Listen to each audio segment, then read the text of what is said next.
Hi guys, welcome to my YouTube channel general education zone. दोस्तों, आज हम इस वीडियो में फिजिक्स का 3 टॉपिक है, 3 चैप्टर है, उससे रिलेटेड क्वेश्चन है। टॉप इसमें 40 क्वेश्चन है। उन तीनों चैप्टरों का मुख्य चैप्टर है मैग्नेटिज्म, इलेक्ट्रोमैग्नेटिक इंडक्शन और अल्टरनेटिंग करंट। इससे रिलेटेड मोस्ट इंपॉर्टेंट क्वेश्चन का ये सीरीज है। टोटल 40 क्वेश्चन का सीरीज है और जितना मैक्सिमम क्वेश्चन बन सकता था इंपॉर्टेंट क्वेश्चन, वो सारे क्वेश्चन इसमें इंक्लूड हैं, जो BSF, SC, RO, RM exam के लिए बेहद ही महत्वपूर्ण है, जो आने वाले कुछ ही 10 से 15 दिनों में एग्जाम होने वाला है, उसके लिए बेहद ही महत्वपूर्ण है। इसलिए वीडियो को अंत तक देखें और पूरा इसका फ़ायदा उठाएं। अगर आप इस लेक्चर का पीडीएफ चाहते हैं तो आपको पीडीएफ मेरे टेलीग्राम चैनल पे जो है आपको इसका पीडीएफ मिल जाएगा, और मुझे इंस्टाग्राम और ट्विटर पे भी फॉलो कर सकते हैं और वहाँ पे भी से ये जानकारी ले सकते हैं, पीडीएफ डाउनलोड कर सकते हैं। आपके सहूलियत के लिए मैं बता दूँ, ये हिंदी और इंग्लिश दोनों में क्वेश्चन बनाया गया है, और ख़ास करके जो है जो हिंदी में जानते हैं वो हिंदी में, और जो इंग्लिश में जानते हैं वो इंग्लिश में। ठीक है, तो उनके लिए काफ़ी महत्वपूर्ण है। तो पहला क्वेश्चन है आपके स्क्रीन पे इसी प्रकार का रहेगा। लेफ्ट साइड में रहेगा इंग्लिश में और राइट साइड में रहेगा हिंदी में। तो पहला क्वेश्चन है, मेरा एक इन्फॉर्मेशन बता दूँ, ये आप यूट्यूब पे सर्च कर सकते हैं जनरल एजुकेशन जोन @ लगा के, और इंस्टाग्राम पे क्रिएटिव निर्दोष, ट्विटर पे मिस्टर निर्दोष, IM निर्दोष यादव, और जो है Telegram link general education zone है। ठीक है, तो पहला क्वेश्चन है, पृथ्वी एक चुंबक की तरह व्यवहार करती है जिसका चुंबकीय क्षेत्र भौगोलिक से लगभग इंगित करता है। मतलब जो है, the earth behaves as a magnet and magnetic field pointing approximately from the geographic. जो पृथ्वी है वो एक चुंबक की तरह व्यवहार करता है जिसका चुंबकीय क्षेत्र किस तरफ जो है, मतलब जियोग्राफिकली रूप से किस तरफ पॉइंट करता है, नॉर्थ टू साउथ की ओर, साउथ से नॉर्थ की ओर, ईस्ट टू वेस्ट की ओर, या वेस्ट से ईस्ट की ओर। तो इसका हो जाएगा दक्षिण से उत्तर की ओर। मतलब चुंबक जो चुंबक है, चुंबकीय जो पृथ्वी के चुंबक की तरह काम करता है, उसका जो चुंबकीय क्षेत्र व्यवहार करता है वो दक्षिण से उत्तर की ओर, मतलब साउथ टू नॉर्थ।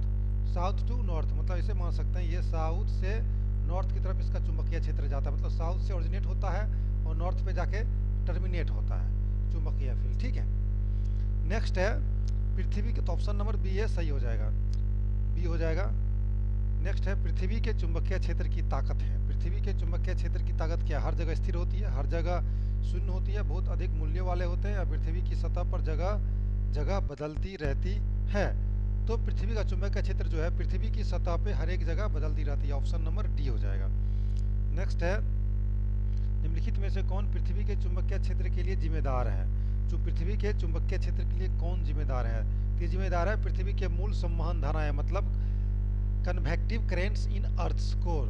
जो पृथ्वी के कोर में धाराएं बहती है वो इसके चुंबकीय क्षेत्र के लिए जिम्मेदार है। ठीक है, नेक्स्ट है, पृथ्वी के चुंबकीय क्षेत्र को निर्दिष्ट करने के लिए निम्नलिखित में से किस स्वतंत्र राशि का उपयोग किया जाता है? चुंबकीय घोषणा थीटा, मतलब मैग्नेटिक डिक्लाइनेशन, मैग्नेटिक डिप, या horizontal component of earth field, या vertical components of earth field. तो इसमें किया जाता है चौथा कड़ी, पृथ्वी के क्षेत्र के लंबवत घटक, मतलब vertical component of earth field का इस्तेमाल किया जाता है। नेक्स्ट है, मान लीजिए कि पृथ्वी पर चुंबकीय क्षेत्र को पृथ्वी के केंद्र से एक बिंदु चुंबकीय द्विध्रुव द्वारा प्रतिरूपित किया जाता है। भौगोलिक भूमध्य रेखा पर एक बिंदु पर डुबकी का कोण क्या होगा? ठीक है, अगर इंग्लिश में समझिए डुबकी क्या होता है। Let the magnetic field on the earth be module by the point of magnetic dipole at the centre of earth, the angle of dip at the point on the geographical equator. इस पे हो जाएगा सकारात्मक, नकारात्मक या शून्य, तीनों में से कुछ भी हो सकता है, वो कौन? नेक्स्ट है, एक निश्चित स्थान पर जहाँ पृथ्वी के चुंबकीय क्षेत्र के क्षैतिज और ऊर्ध्वाधर घटक समान है, डुबकी का कोण क्या होगा? मतलब जो है क्षैतिज में भी, ऊर्ध्वाधर रूप में भी, सब में जो है उसका कोण क्या है? Vertical components. तो earth magnetic field equal to कितना डिग्री हो जाएगा? उसका अर्थ मैग्नेटिक फील्ड का जो है एंगल, जो है the angle of dip, angle of dip कितना हो जाएगा? तो वो हो जाएगा, आपको एक बार और क्वेश्चन समझा देता हूँ। The angle of dip at a certain place where the horizontal and vertical components of the earth magnetic field, earth magnetic field में जो है हॉरिजॉन्टल और वर्टिकल कंपोनेंट्स इक्वल है, तो एंगल ऑफ डिप का मान क्या होगा? तो एंगल ऑफ डिप का मान हो जाएगा 45 डिग्री। नेक्स्ट है, पृथ्वी के चुंबकीय क्षेत्र का ऊर्ध्वाधर घटक एक स्थान पर तिगुना है, तो क्षैतिज घटक इस स्थान पर नति कोण का मान क्या होगा? अगर मान लीजिए ये है √3, the vertical components of earth magnetic field at a place is √3 times, क्या है? √3 टाइम्स है। ठीक है, √3 टाइम्स है। The horizontal components, the value of angle of dip at the place is हो जाएगा 7 का सी हो जाएगा 60 डिग्री। नेक्स्ट है एक पृथ्वी की सतह पर दिए गए स्थान पर पृथ्वी के चुंबकीय क्षेत्र का क्षैतिज घटक 2 इंटू 103 पर पावर ये -5t है, ये -5 ऊपर में है, -5t है। और परिणामी चुंबकीय क्षेत्र 4 इंटू 103 पर पावर -5, यहाँ पे भी -5t है। इस स्थान पर डुबकी का कोण क्या हो जाएगा? आपको पता होना चाहिए डुबकी का कोण किसको बोलते हैं, एंगल ऑफ डिप किसको बोलते हैं, एंगल ऑफ डिप किसको बोलते हैं, कमेंट बॉक्स में जरूर बताइएगा। 8वां का हो जाएगा 20-60 डिग्री। नेक्स्ट है निम्नलिखित में से कौन गुण लोह चुंबकीय पदार्थों के गुण को दर्शाता है? जो होता है फेरोमैग्नेटिक सब्सटेंसेस, उसमें क्या गुण होते हैं? तो लोह चुंबकीय गुण तापमान पर निर्भर करता है, लोह चुंबकीय गुण तापमान पर निर्भर नहीं करता। ये सारे ऑप्शन दिए हुए हैं, तो इसमें हो जाएगा ऑप्शन नंबर ए, लोह चुंबकीय गुण तापमान पर निर्भर करता है। नेक्स्ट है चुंबकत्व की प्राथमिक उत्पत्ति में निहित है। तो चुंबकत्व होता है the primary origination of magnetism, जो मैग्नेटिज्म की उत्पत्ति होती है उसका प्राथमिक उत्पत्ति किसमें निहित होता है?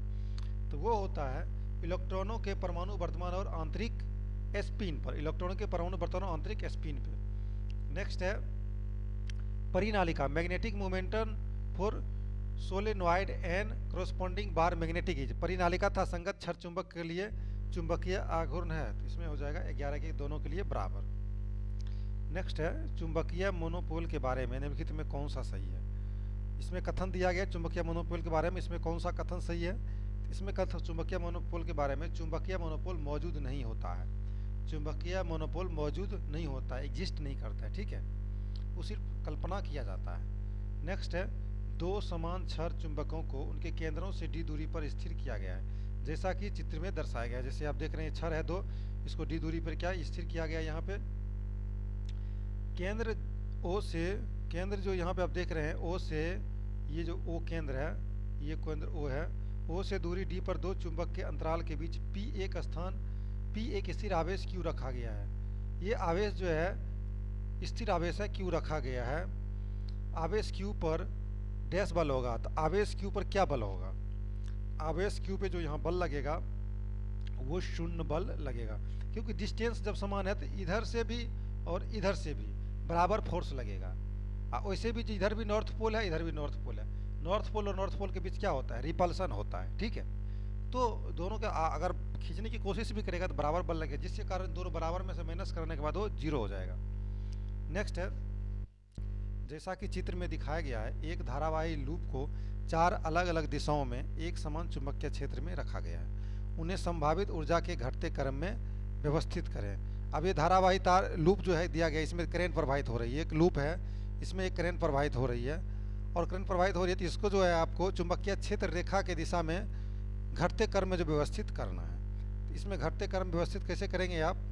इसका ऑप्शन हो जाएगा बी 1 4 2 3। 1 एक नंबर पर आएगा, उसके बाद 4 आएगा, ठीक है, उसके बाद आएगा 2, उसके बाद 3, समझ गए। नेक्स्ट है निम्नलिखित में से कौन एक संवाहक सेल द्वारा इलेक्ट्रोस्टैटिक परीक्षण और मैग्नेटोस्टैटिक परीक्षण के बीच आवश्यक अंतर नहीं रहता है? इसमें होता है 15 का जो है, इसमें ऑप्शन हो जाएगा बी, चुंबकीय क्षेत्र रेखाएं समाप्त हो सकती है लेकिन कंडक्टर उन्हें समाप्त नहीं कर सकते हैं। ये किसके लिए सत्य है? वो ये है संवाहक सेल द्वारा इलेक्ट्रोस्टैटिक परीक्षण और मैग्नेटोस्टैटिक परीक्षण के बीच के आवश्यक अंतर के रिलेटेड।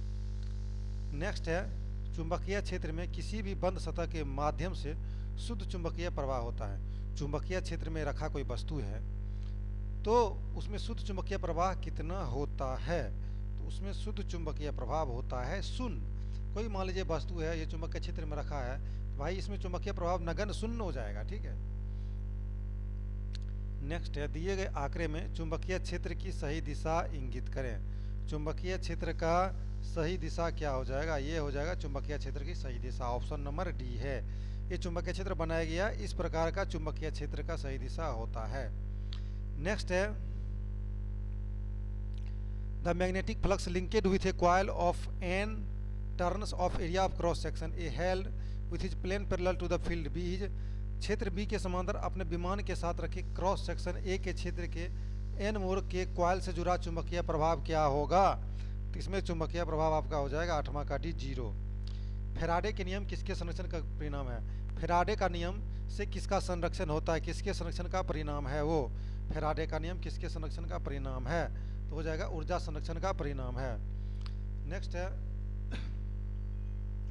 समान दिशा में समान मात्रा में धारा प्रवाहित करने वाली दो समान समाक्षीय कुंडलियां P तथा Q समीप लाई जाती है। वर्तमान में P और Q दोनों घटते हैं, ये हो जाएगा ऑप्शन नंबर बी, डी हो जाएगा, सॉरी।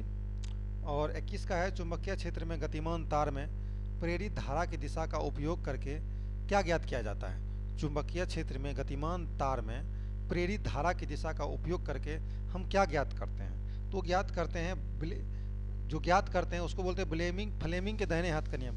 मतलब फ्लेमिंग के दाहिने हाथ के नियम के द्वारा हम चुंबकीय क्षेत्र में गतिमान तार में प्रेरित धारा की दिशा ज्ञात करते हैं।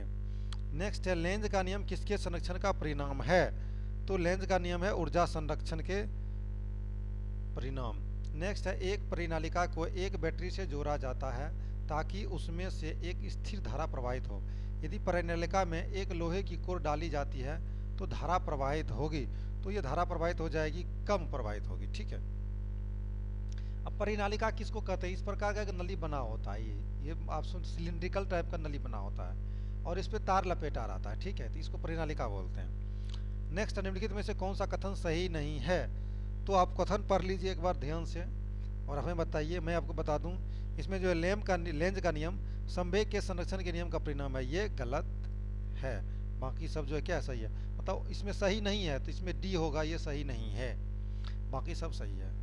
नेक्स्ट है, कागज के तल में लंबवत और निर्देशित एक समान चुंबकीय क्षेत्र है। एक अनियमित आकार का संवाहक लूप धीरे धीरे कागज के तल में एक गोलाकार लूप में बदल रहा है। फिर क्या होगा, ये चार ऑप्शन दिया गया, चार कंडीशन दिया गया।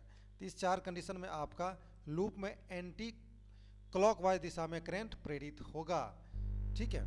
नेक्स्ट है, दी गई आकृति में सीधे तार में ए से बी तक की धारा घट रही है। ये जो तार दिया गया है इसमें ए से बी तक की धारा क्या हो रहा है, घट रहा है। लूप में प्रेरित धारा की दिशा ए है और प्रेरित धारा की दिशा ए है, मतलब इस प्रकार का है, इस प्रकार चल रहा है, ठीक है। तो सॉरी, अभी ये हमको निकालना है, ये नहीं है। प्रेरित धारा की दिशा जो है इसको आपको ज्ञात करना है। इसमें प्रेरित धारा का दिशा क्या हो जाएगा, इसको मैं मिटा देता हूँ, ठीक है। इसमें प्रेरित धारा का दिशा क्या हो जाएगा, आपको वही ज्ञात करना। प्रेरित धारा का दिशा इसमें हो जाएगा आपको 26 का बी, वामवर्त दिशा में। क्या हो जाएगा, वामवर्त दिशा में। वामवर्त दिशा में मतलब वामवर्त दिशा मतलब इसी जो मैंने खींचा था यही है। ये किससे होता है, दाहिने से बाएं हो जाएगा ना। अब वामवर्त दिशा में हो जाएगा बाएं से दाहिने, लेकिन ये वामवर्त दिशा में इसी प्रकार जाएगा, ठीक है। तो ऑप्शन नंबर बी सही हो जाएगा। नेक्स्ट है, एक क्षण चुंबक का उत्तरी ध्रुव एक सिरे पर एक परिनालिका में तेजी से प्रवेश करता है। निम्नलिखित में से कौन सा कथन घटित होने वाली घटना को सही ढंग से दर्शाता है, इसमें सही ढंग से दर्शाता है 27 का सी, परिनालिका का सिरा ए उत्तरी ध्रुव की तरफ व्यवहार करता है। नेक्स्ट है, धातु की प्लेट को किसके द्वारा गर्म किया जा सकता है। एक धातु की इस प्रकार की प्लेट है, किसके द्वारा गर्म किया जा सकता है, तो ये गर्म किया जा सकता है ए और बी दोनों द्वारा, ठीक है। मतलब प्लेट के माध्यम से या तो प्रत्यक्ष या प्रत्यावर्ती धारा प्रवाहित करके या एक समय बदलती चुंबकीय क्षेत्र में रखकर जो है धातु की प्लेट को गर्म किया जा सकता है। तो ऑप्शन नंबर डी यहाँ पे सही होगा, ए और बी सही है। नेक्स्ट है, गलत कथन को पहचान करें। इसमें गलत कथन क्या है, इसको पहचान करना। ये चार कथन दिया गया है, आप एक बार ध्यान से पढ़ लें। पहला कथन है, स्थिर चुंबकीय क्षेत्र में एडी धाराएं होती है, ईडी धारा होती है। लेमिनेटेड कोर का उपयोग करके एक एडी धारा को कम किया जा सकता है। ईडी धारा मतलब हो गया भंवर धारा, एडी धारा लिख दिया है, ये भंवर धारा हो गया। जो हिंदी में बोलते हैं भंवर, ईडी उसे हम बोलते हैं ईडी करंट। इंडक्शन फर्नेंस गर्मी पैदा करने के लिए एंटी करंट का उपयोग करता है और चलती ट्रेन में ब्रेकिंग बल उत्पन्न करने के लिए एडी करंट का उपयोग किया जाता है। तो 29 का हो जाएगा ए, स्थिर चुंबकीय क्षेत्र में एडी धाराएं उत्पन्न होती है। 30 है, निम्नलिखित में से कौन सा एडी करंट, भंवर धारा इसको बोलते हैं, भंवर धारा का अनुप्रयोग का उपयोग नहीं करता है। इसमें जो है निम्नलिखित में से कौन सा एडी करंट के अनुप्रयोग का उपयोग नहीं करता है। इलेक्ट्रिक पावर मीटर, प्रेरण भट्ठी, एलईडी रोशनी और ट्रेन में चुंबकीय ब्रेक। तो इसका हो जाएगा आपको 30 का सी, ये एलईडी रोशनी है, इसमें भंवर धारा का इस्तेमाल नहीं किया जाता है। बाकी इलेक्ट्रिक पावर मीटर में भंवर धारा का ईडी करंट का उपयोग किया जाता है। प्रेरण भट्ठी में इलेक्ट्रिक भंवर धारा का उपयोग किया जाता है। और ट्रेन में जो हम चुंबकीय ब्रेक लगाते हैं उसमें भी भंवर धारा का उपयोग किया जाता है। तो बहुत ही अच्छा एग्जाम्पल है, इसमें से 4 क्वेश्चन बनते हैं इसी से। नेक्स्ट है, यदि प्राथमिक और द्वितीयक कुंडलियों में घुमावों की संख्या को बढ़ाकर दोगुना कर दिया जाता है तो पारस्परिक अधिष्ठापन मतलब म्यूचुअल इंडक्टेंस का मान क्या होगा। यदि प्राथमिक और द्वितीयक कुंडलियों में घुमाव की संख्या को बढ़ाकर दोगुना, मतलब मान लीजिए इस प्रकार का है, इस कुंडली एक प्रकार का यहाँ दिया गया और प्राथमिक और द्वितीयक कुंडली में घुमाव का संख्या अभी एक बार घुमाव है तो दूसरी बार इसको दोगुना कर दिया जा रहा है, तो इसमें म्यूचुअल इंडक्शन का मान, म्यूचुअल जो इंडक्शन होता है उसका मान क्या हो जाएगा, तो उसका मान हो जाएगा 4 गुना। क्या हो जाएगा? 4 गुना। नेक्स्ट है, जब परिवर्तन की दर when the rate of change of OIC current is unity the induced EMF is equal to, जो ईएमएफ कितना होगा जब ओआईसी धारा एकता होती है तो प्रेरित धारा वाहक बल के बराबर होता है। किसके बराबर होता है? तो इसमें आपको बराबर हो जाएगा आत्म अधिष्ठापन का गुणांक, मतलब कोएफिशिएंट ऑफ सेल्फ इंडक्सेंट के बराबर होता है। ठीक है। नेक्स्ट है, टू इंडक्टर्स ऑफ, कभी कभी फिजिक्स में जो है ना हिंदी पढ़ना मुश्किल हो जाता है, समझ रहे हैं, तो उसका इंग्लिश ही जानने में बेटर होता है, इसलिए आप इंग्लिश ही जानिए। Two inductors of inductance L each are connected in series with opposite magnetic fluxes, the resultant inductance is, यहाँ पे आपको इग्नोर म्यूचुअल इंडक्शन को इग्नोर कर देना है, तो रिजल्टेंट इंडक्टेंस जो होता है प्रेरण उसको कितना हो जाएगा, तो वो इसमें हो जाएगा 33 का C2L हो जाएगा। नेक्स्ट है, एक शुद्ध प्रतिरोधक सर्किट में करंट और वोल्टेज के बीच फेज संबंधों को सबसे अच्छा किसके द्वारा दर्शाया जाता है। ठीक है, तो किसके द्वारा दर्शाया जाता है, यहाँ पे ये ऑप्शन जो है ना, यहाँ पे ऑप्शन ये छूट गया है, इसमें 4 ऑप्शन होगा, आपका जो ये ऑप्शन छूट गया तो इस क्वेश्चन को आप गलत ही मान के चलिए। ठीक है, 34 का, इसका ऑप्शन बी नहीं लिख पाए, सी नहीं डाल पाए, इमेज छूट गया है। 35 का देख लेते हैं। 35 का देख लेते हैं। एक शुद्ध धारिता परिपथ में यदि एसी स्रोत की आवृत्ति को दोगुना कर दिया जाए तो उसकी धारिता प्रतिक्रिया होती है। एक शुद्ध परिपथ है, ठीक है, the pure capacitive circuit if the frequency of AC source is double then its capacity reactance will भी क्या हो जाएगा, इसका जो हो जाएगा 35 का सी आधा हो जाएगा, क्या हो जाएगा, हाफ हो जाएगा। नेक्स्ट है, श्रृंखला में तत्वों से युक्त एक प्रत्यावर्ती धारा परिपथ में आपूर्ति की आवृत्ति बढ़ाने पर धारा बढ़ती है। निम्नलिखित में से कौन सा तत्व सर्किट का गठन करने की संभावना रखते हैं। इसमें रखते हैं प्रतिरोधी और संधारित्र, रेसिस्टर एंड कैपेसिटर जो है वो क्या रखता है, सर्किट गठन करने की संभावना को रखता है। नेक्स्ट, निम्नलिखित में से किस सर्किट में अधिकतम बिजली अपव्यय देखा जा सकता है। In which of the following circuit the maximum power dissipation is observed, तो कौन सी सर्किट में सबसे ज्यादा मैक्सिमम पावर डिसेप्शन ऑब्जर्व किया जाएगा, तो वो किया जाएगा आपको ये चारों में से प्योर रेसिस्टिव सर्किट में। नेक्स्ट है, ये transformer work on the principle, एक ट्रांसफार्मर जो है किस सिद्धांत पे कार्य करता है, तो वो करता है, ट्रांसफार्मर जो है कार्य करता है म्यूचुअल इंडक्शन के सिद्धांत पे, ऑप्शन नंबर सी है।